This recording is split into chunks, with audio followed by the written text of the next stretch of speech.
मेरा नाम रागिनी है।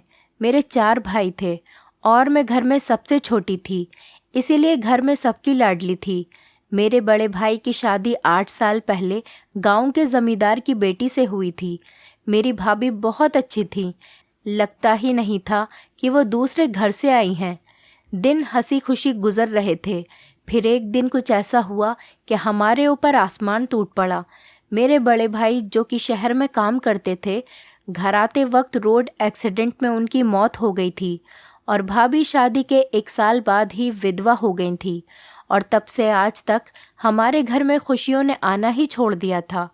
भाभी हर वक्त गुमसुम रहने लगी थी, ना किसी से बात करती, ना ही हम लोगों के साथ बैठती उठती, बस अपने कमरे में पूजा पाठ में लगी रहती। आज दोपहर पड़ोस की एक औरत घर आई और माँ से कहने लगी कि अब छोटे लड़के की शादी कर दो, इसी बहाने से घर में रौनक हो जाएगी और हो सकता है तुम्हारी बड़ी बहू अपना गम भूल जाए। घर का माहौल बदलेगा तो शायद उसका मन भी हल्का हो जाए। माँ ने उनके कहने पर छोटे भाई के लिए रिश्ता ढूंढना शुरू कर दिया और अच्छा घराना ढूंढकर उनकी शादी कर दी। लेकिन शादी की रात ही भाभी, आज सुबह से ही मेरा दिल बुरी तरह से धड़क रहा था। रात के 9 बज रहे थे। मुझे 1 साल पुरानी बातें याद आ रही थी, क्योंकि आज के दिन 1 साल पहले यही वक्त था जब छोटे भाई की चौथी शादी हुई थी। हम सब लोग बहुत खुश होकर मज़े कर रहे थे कि अचानक भाई के कमरे से चीखों की आवाज़ सुनाई दी और फिर जो हुआ उसने हम सब घर वालों का दिल दहला कर रख दिया था। हमारी निशा भाभी, जिन्हें हम इस कदर प्यार से शादी करके घर लेकर आए थे, वो अपने कमरे में हमेशा हमेशा के लिए मौत की नींद सो चुकी थी। निशा भाभी बेइंतहा खूबसूरत थीं, इतनी कि शायद मैं लफ्ज़ों में बता भी नहीं सकती। बस इतना समझ लीजिए, जो कोई उन्हें देखता दांतों तले अपनी उंगली दबा लेता कि कोई इतना खूबसूरत कैसे हो सकता है। लेकिन उनकी अचानक मौत से सब लोग हैरान रह गए थे। किसी ने सपने में भी नहीं सोचा था कि शादी की पहली रात को ही भाभी मर जाएंगी। अगर भाभी के घर वालों से हमारी रिश्तेदारी न होती तो निशा के माता पिता हम लोगों के ऊपर केस करवा देते, क्योंकि निशा भाभी के चीखने की आवाज़ें बता रही थी कि वो किस कदर तकलीफ़ में रही हैं। निशा भाभी का चेहरा नीला पड़ चुका था और उनके मुंह से झाग आ रहे थे।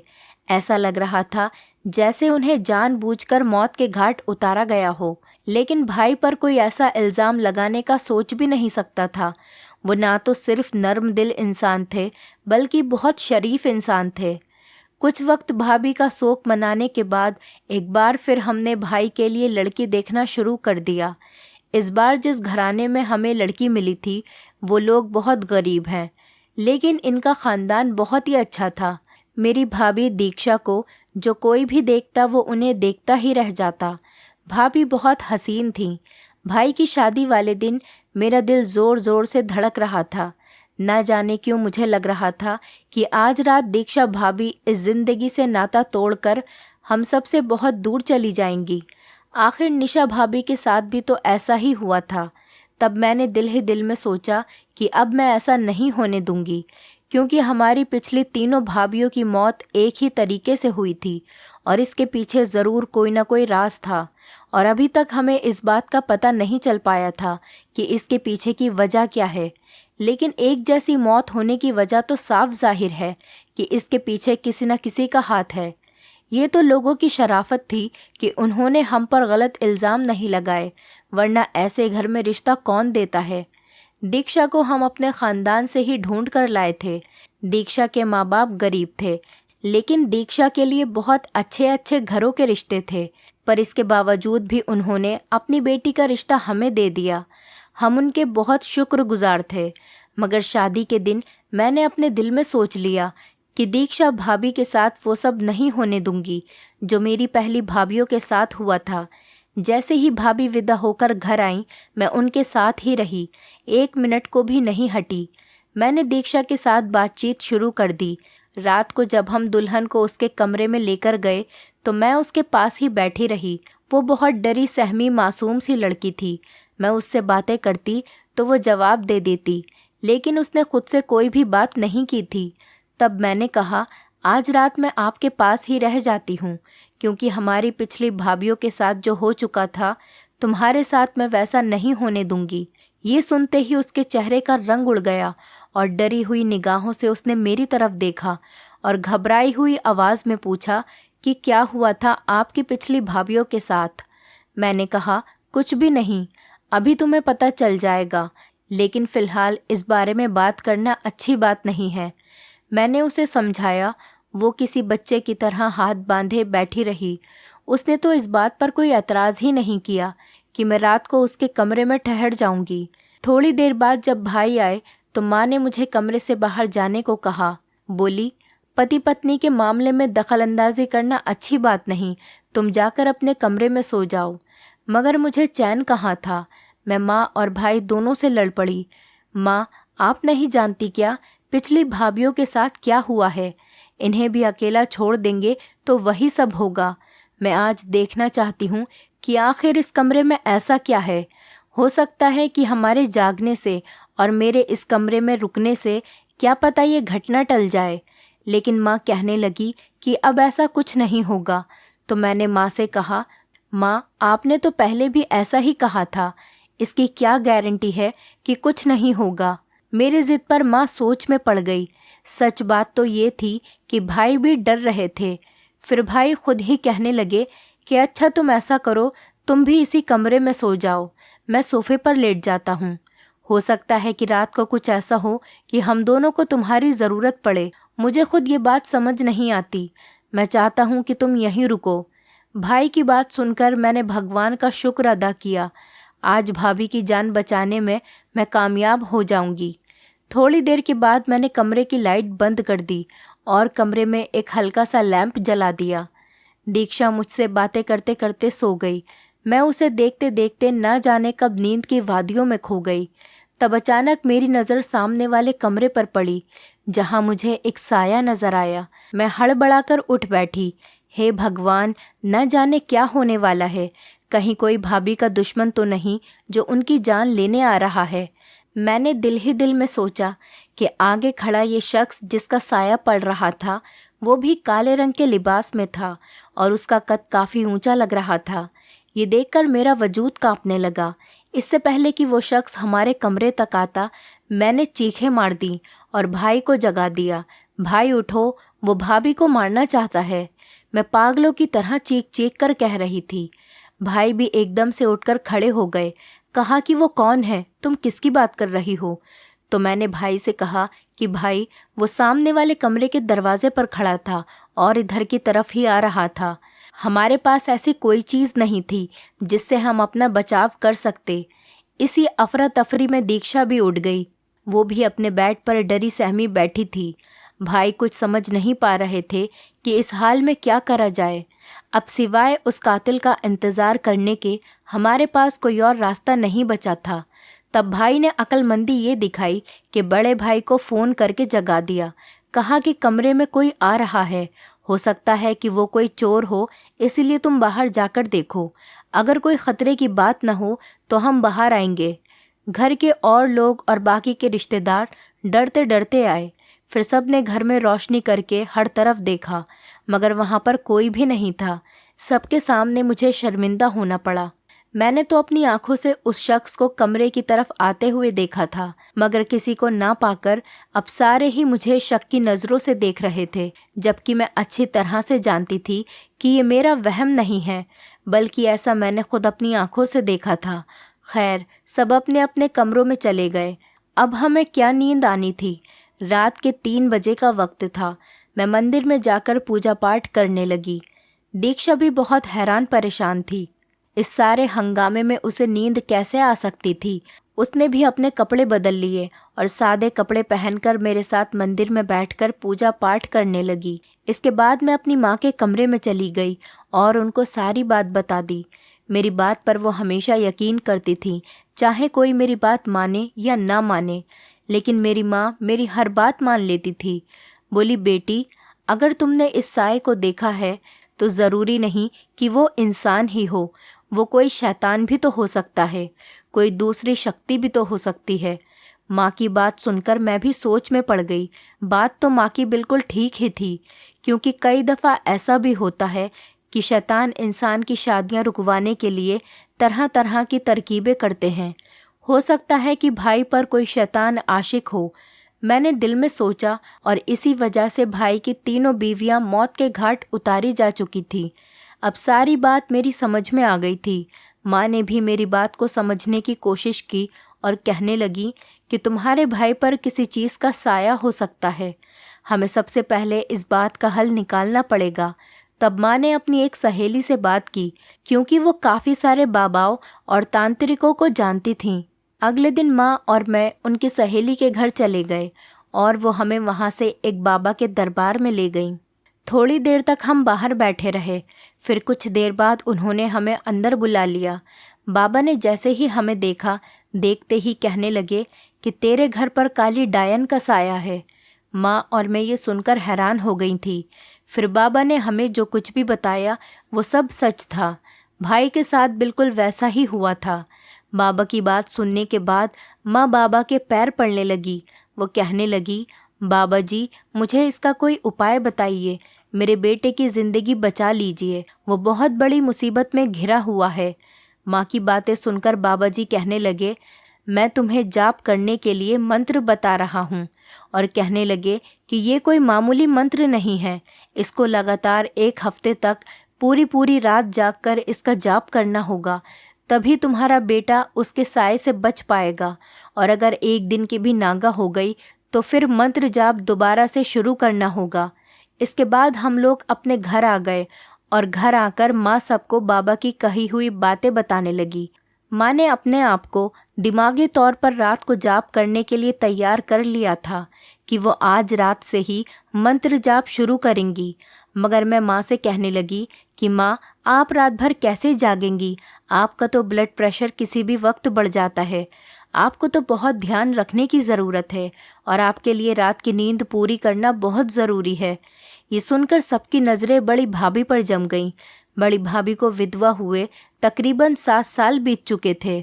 हम सब उनकी बहुत इज्जत करते थे। जब से बड़े भाई इस दुनिया से गए थे, भाभी बहुत संजीदा हो गई थी। बहुत कम बात करती थी, ज़्यादातर अपने कमरे में ही वक्त गुजारती और हमेशा पूजा पाठ में लगी रहती थी। हमारे पूरे ख़ानदान में उनकी इज्जत इस तरह थी जैसे किसी बड़े बुज़ुर्ग की होती थी। माँ की बीमारी का ख्याल करते हुए मैंने बड़ी भाभी से मिन्नतें की, भाभी, मुझे आप पर पूरा भरोसा है कि इस मंत्र जाप को आप ही कर सकती हैं। अगर आप हमारी मदद करेंगी तो भाई की पत्नी शायद बच जाए, क्योंकि मुझे तो अभी भी डर लग रहा है। हालांकि पहली रात को तो कुछ नहीं हुआ, मगर उसके बाद कुछ भी हो सकता है। बड़ी भाभी ने मेरी बात पर हाँ में सिर हिला दिया और वो ये मंत्र जाप करने के लिए तैयार हो गई। मगर मंत्र का जाप करने के लिए पूरी रात जागना काफ़ी मुश्किल और कठिन समस्या थी।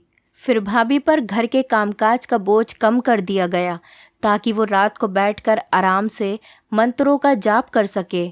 हमारे घर में वैसे भी एक नौकरानी आती थी जो घर का सारा कामकाज करके चली जाती थी, जिसने हमारी दोनों भाभियों को आराम में रखा हुआ था। शाम का वक्त था, सब अपने अपने कमरों में मौजूद थे। बड़ी भाभी खाना खाकर अपने कमरे में चली गईं। उन्होंने किसी से बातचीत नहीं की। क्या वो परेशान थीं या फिर हमसे नाराज़ थीं? शायद हमने कोई ऐसी बात कर दी हो जो उन्हें पसंद नहीं हो, मगर हम उनका सीरियस रवैया देखकर बहुत परेशान हो गए। मैं कुछ पूछने की हिम्मत ही नहीं कर पाई और मैं भी खाना खाकर अपने कमरे में चली गई। रात को मुझे आमतौर पर जल्दी नींद आ जाती थी, मगर आज ऐसा नहीं हुआ। अजीब सी बेचैनी थी जो मेरे दिल को चैन नहीं लेने दे रही थी। मैं बार बार करवट बदलती, कभी जी चाहता कि बाहर जाकर बाहर से पानी पी लूं। कश्मकश में रात के तकरीबन 2 या 3 बजे का वक्त हो गया और मुझे नींद नहीं आई। थक हार के मैं कमरे से चुपके से निकल के आगे बढ़ने लगी। मैं किचन से जाकर कुछ खाने की चीज़ लाना चाहती थी।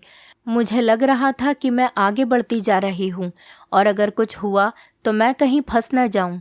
गैलरी से गुजरते वक्त मेरी रूह कांप गई जब मुझे लगा कि दीक्षा भाभी और भाई के दरवाजे के बाहर कोई बैठा हुआ है। इसने वही काले रंग के कपड़े पहन रखे थे, जबकि हाथ में कोई टोकरी जैसी चीज़ थी। ये देखकर मेरा दिमाग सुन्न हो गया। मैंने एक कदम भी आगे नहीं बढ़ाया। वो इंसान भी यूं ही बैठा रहा। कुछ गलत होने का एहसास मुझे हो रहा था। अगर यहाँ मैं चीख मारती तो वो आदमी पहले की तरह चौकन्ना हो जाता।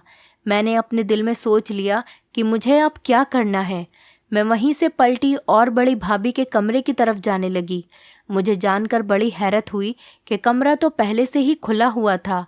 मैंने अंदर जाकर उसके दरवाजे को कुंडी लगा ली और आहिस्ता से भाभी को जगाने लगी। मैंने कमरे की लाइट नहीं जलाई, कहीं बाहर बैठे आदमी को अंदाज़ा न हो जाए कि यहाँ के घरवाले जाग गए हैं। बल्कि उनके बिस्तर पर आगे बढ़कर मैं उनको ढूंढने लगी, मगर वहाँ पर तो कोई भी नहीं था। मुझे लगा शायद वो कहीं बाहर गई होंगी। मेरी तरह उनका भी दिल होगा कि बाहर जाकर आंगन का चक्कर लगा लूं। मैंने भाभी के कमरे में मौजूद फ़ोन से अपने छोटे भाई को फ़ोन मिलाया, जो रात को अमूमन देर तक जागता रहता था। इस वक्त भी वो शायद पढ़ रहा था। उसने फ़ौरन ही फ़ोन उठा लिया। मैंने जल्दी से उसे पूरा माजरा समझाया। ये सुनते ही वो कमरे से निकल गया। लगभग 5 मिनट के बाद ही सारी गैलरी में लाइट जल गई। अभी मेरे छोटे भाई की चीखने की आवाज़ आई। वो कह रहा था कि तुम जो भी हो वहीं पर बैठे रहो, वरना मैं तुम्हारी जान ले लूँगा। भाई की आवाज़ सुनकर मेरी जान में जान आ गई। मैं खिड़की से देखने लगी। मेरा छोटा भाई माँ के साथ खड़ा था। दूसरी तरफ घर में रुके हुए मेहमान थे। मैं बहुत डर रही थी। दरवाजे के बाहर वो आदमी मौजूद था। वो वहाँ ही बैठा हुआ था। ऐसा लग रहा था जैसे उसे सांप सूंघ गया हो। उसकी खामोशी देखकर हम सब लोग डर गए। क्या पता अचानक मेरे भाई पर ही हमला कर दे। मगर हमारी हैरत की इंतहा तो उस वक्त हुई जब उस आदमी ने कुछ नहीं किया और सिर झुका के वहीं बैठा रहा। तब मेरे छोटे भाई ने हिम्मत की और आगे बढ़कर उसकी चादर खींची। उसने काली चादर ओढ़ रखी थी। जैसे ही भाई ने उसकी चादर खींची, हम सबकी तो जैसे पाँव के नीचे से ज़मीन ही निकल गई। वहाँ कोई और नहीं बल्कि मेरी बड़ी भाभी ही थी। भाभी ने हैरत से पूछा, तुम लोग यहाँ क्यों आ गए? मैं अपना कोई मंत्र जाप कर रही थी, इसी सिलसिले में यहाँ आई थी। भाभी ने पास रखी हुई टोकरी को छुपाते हुए कहा, जैसे वो हमसे कुछ छुपाना चाहती हूँ। रात के इस पहर तुम दरवाजे की चौखट पर बैठकर कौन सा मंत्रों का जाप कर रही हो? माँ ने भाभी से पूछा। भाभी ने माँ से कहा कि आपने ही तो मुझे ये मंत्रों का जाप करने को कहा है। आपको तो सब पता था। तब माँ ने कहा कि मुझे पता है, मैंने तुमसे कौन सा जाप करने को कहा था। माँ ने भाभी को जवाब दिया, लेकिन ये तुम्हारे हाथ में क्या है? माँ ने आगे बढ़कर भाभी से टोकरी छीन ली और जब टोकरी का ढक्कन हटाया तो माँ की आंखें फटी की फटी रह गईं और माँ चीख कर बोली, भगवान का शुक्र है कि किसी को कुछ न हुआ, वरना तो इस टोकरी में बहुत खतरनाक काला बिच्छू बैठा था। इतना बड़ा बिच्छू किसी ने पहले कभी देखा ही नहीं था। बाद में हमें पता चला कि वो बिच्छू ऐसी प्रजाति का है कि अगर किसी इंसान को काट ले तो उसे 1 मिनट में ही मौत जकड़ लेगी। माँ ने भाभी से पूछा कि ये तुमने अपने पास क्यों रखा है? क्या तुम पागल हो गई हो? तो ये सुनकर भाभी बहुत घबरा गई और कहने लगी, नहीं माँ, ये तो बस मंत्रों के जाप की वजह से ही मैंने अपने पास रखा हुआ था। अब आपको क्या बताऊं कि इस मंत्रों के जाप के लिए मुझे क्या कुछ करना पड़ रहा है। ये कहते कहते भाभी का चेहरा लाल हो चुका था। उनकी घबराहट से साफ पता लग रहा था कि वो झूठ बोल रही है। माँ ने कहा कि मैं नहीं मानती, तुमने काले कपड़े पहन रखे हैं और ये बिच्छू इस मंत्रों के जाप के लिए तो है ही नहीं, सिवाय मौत के। इससे किसी भी बुरी शक्ति का निवारण तो हो ही नहीं सकता। इससे सिर्फ किसी को भी मौत के घाट उतारा जा सकता है। माँ की आखिरी बात ने हम सबको चौकन्ना कर दिया। इसका मतलब था कि बड़ी भाभी ने ही मेरी सभी भाभियों को मारा था और इससे आगे तो हम सोच भी नहीं सकते थे। हमने बड़ी भाभी को इस वक्त तो कुछ न कहा। उनसे बिच्छू लेकर छोटे भाई से कहा कि जाकर किसी जंगल में छोड़ दो या फिर किसी सपेरे को देकर आओ और इसे मारने की गलती न करना।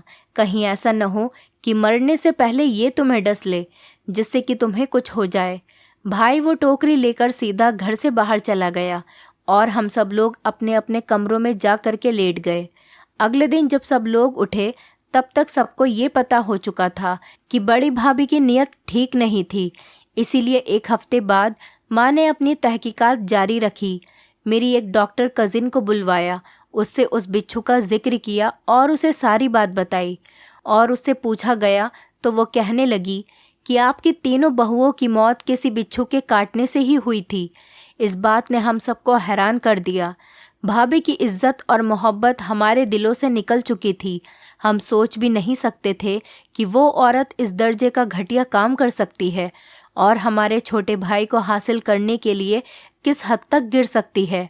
हालांकि हम सब ने उनको इज्जत दी, मान दिया और अपने घर में एक बहुत ऊंचा सम्मान दिया और इस तरह रखा कि वो विधवा हो जाने के बाद भी किसी को विधवा न लगे। कभी उनमें और अपने आप में फ़र्क ना किया। मगर उन्होंने एक बड़ा जुर्म किया था, क्योंकि कत्ल का जुर्म कोई छोटा मोटा जुर्म नहीं था।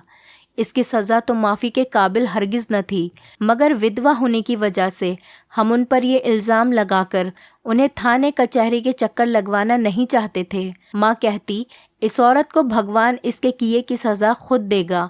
हम इसके मामले में कुछ नहीं कहेंगे और बस कुदरत के फैसले का इंतज़ार करेंगे। मैं समझती हूँ कि भाभी को सज़ा होनी चाहिए। इसको कानूनन कोई ना कोई सज़ा तो मिलनी ही चाहिए, क्योंकि जो घटिया और घिनौना काम इन्होंने अपनी हवस को पूरा करने के लिए किया था वो भी माफ़ी के काबिल नहीं था। दोस्तों, आपको क्या लगता है, क्या हमें भाभी को सज़ा दिलवानी चाहिए थी या उन्हें कुदरत के हवाले कर देना चाहिए था? आप हमें कमेंट करके ज़रूर बताएं। दोस्तों, उम्मीद करती हूँ आपको हमारी कहानी पसंद आई होगी। कहानी पसंद आई है तो वीडियो को लाइक करें, चैनल पर नए हैं तो चैनल को सब्सक्राइब करें और हाँ, नोटिफिकेशन बेल को ज़रूर दबाएं ताकि अगली अपडेट सबसे पहले आपको मिले।